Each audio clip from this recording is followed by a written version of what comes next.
Well, good morning. Welcome to Debbie's Back Porch. So glad to have you with us. You know, I've been absent for a little while.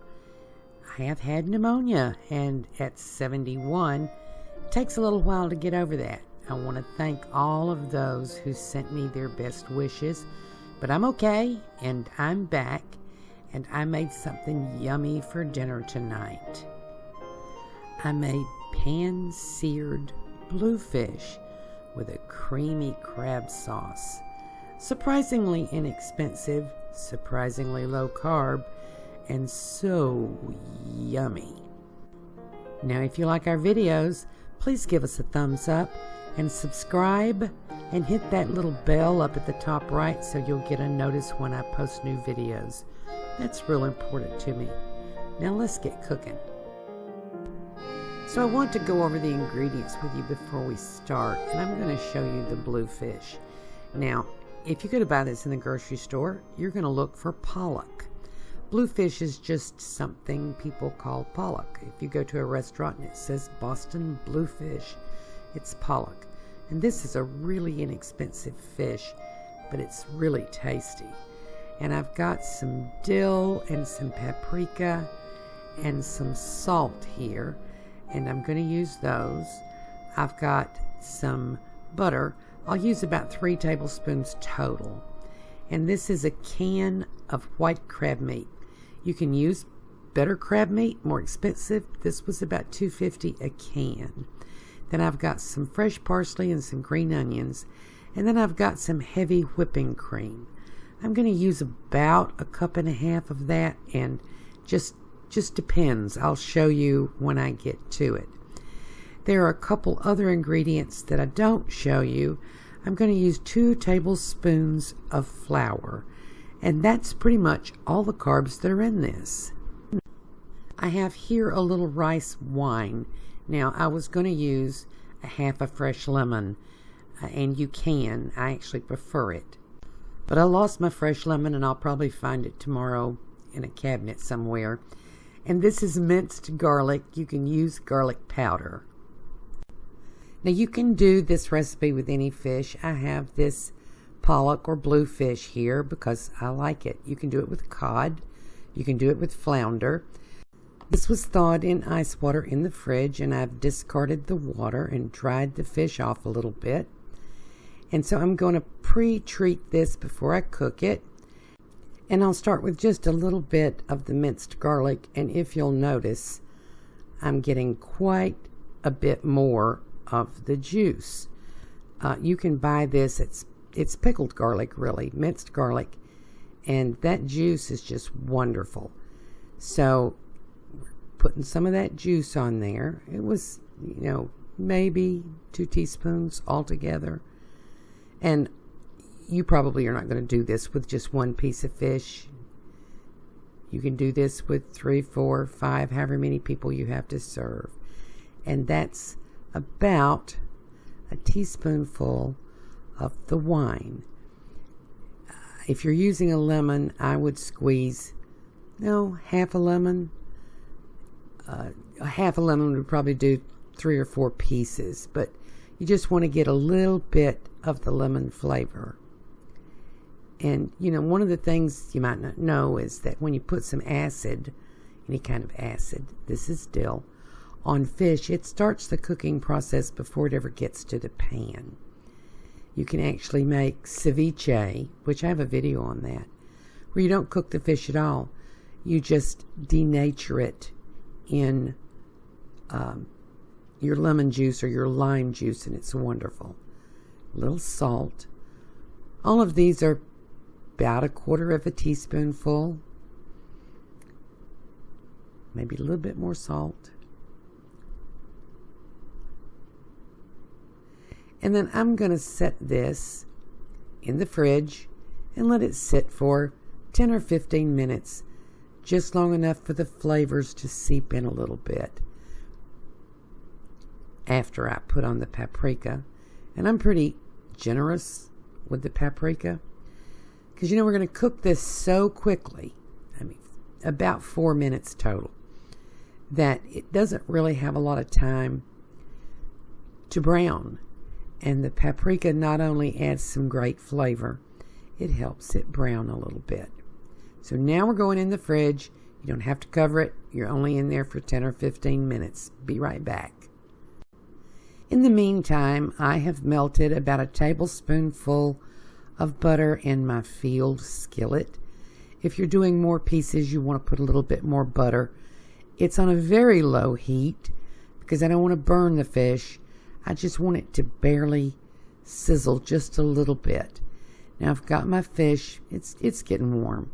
I never turn it above medium-low in this whole process. So I've got my fish over here to the left. I'm going to make the camera jump up and down a little bit just to show you how I'm going to do this.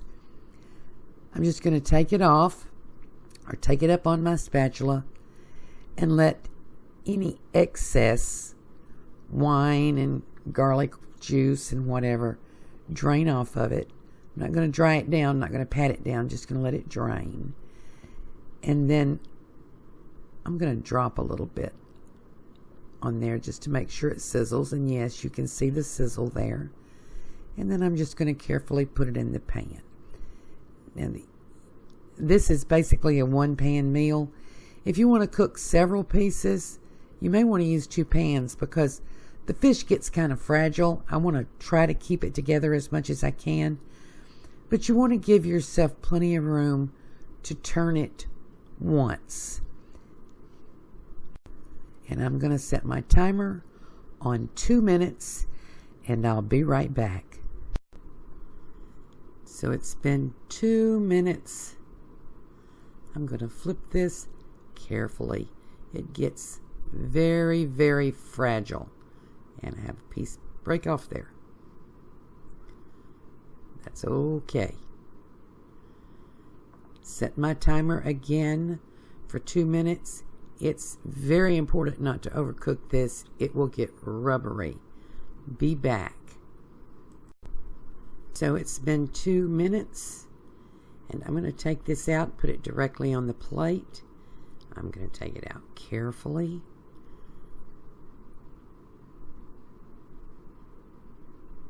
And you know, I really love cast iron for this because it's not sticking, but it gives you a great color. Get the last of it. I don't want to lose a bite. You know, bluefish is a firmer fish than some, and you can see that when you pan sear it, as I said, it gets very fragile. So you just have to kind of make up for that. You know, you could also use this sauce I'm going to show you on a baked fish if you prefer. So I've got all of this fond in here. I'll turn the heat off and then I'll be right back.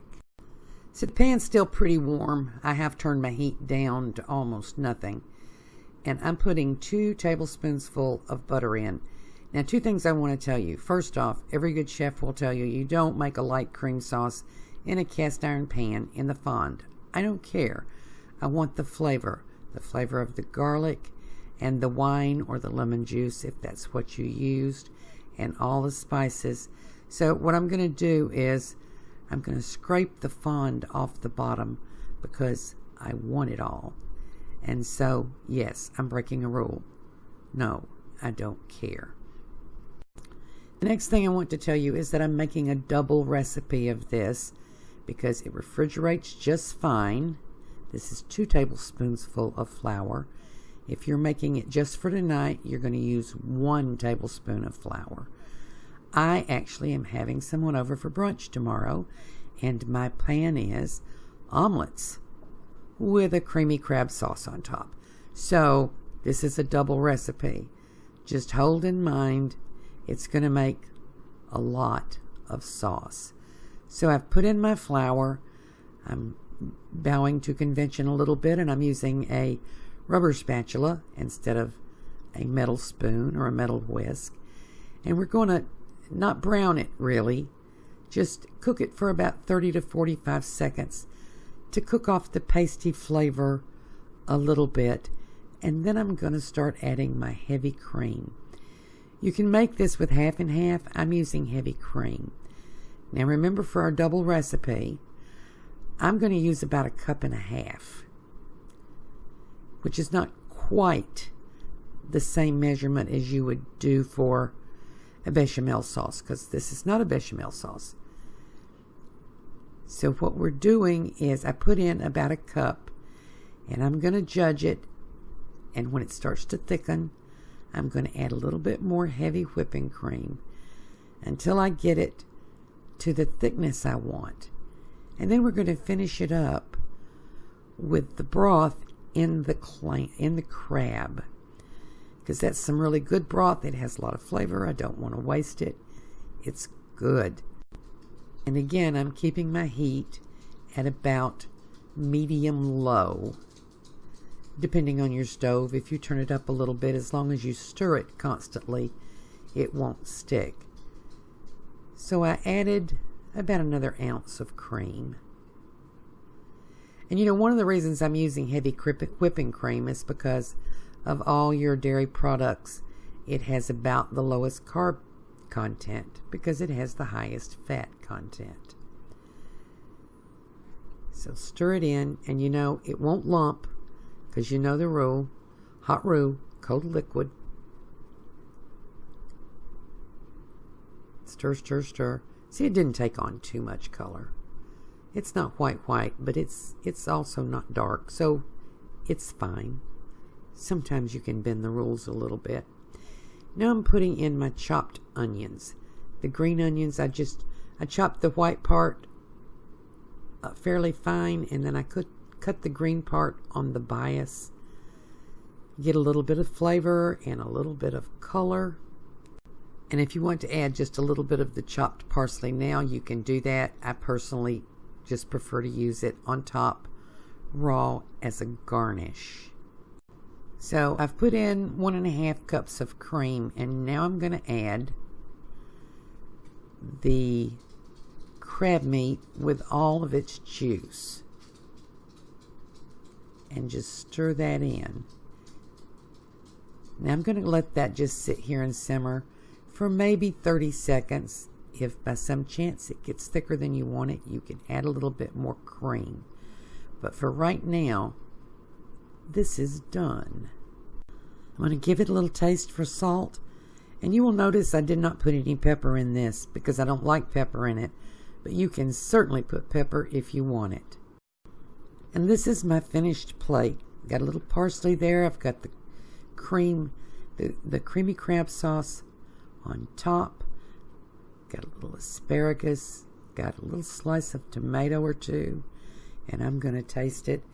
And you know, this is no surprise to me, but it's wonderful. This is something I love. This is comfort food for me. Now, here's a couple of hints. You see that asparagus over there? You can use the crab sauce on the asparagus and not even bother with the fish. And as I said, the crab sauce is wonderful on an omelet. It just brings, I don't know, a cheese omelet with this sauce on top. And I've got a little tough piece of asparagus there. Let me get a knife. I should have cut that off. It's actually frozen asparagus, so it was put up that way. But the crab sauce and the asparagus would make a wonderful side dish on its own, or a main dish. So this is my comeback video from being gone for over a month. I hope you liked it. I hope you try it. And I hope to see you again tomorrow on Debbie's Back Porch.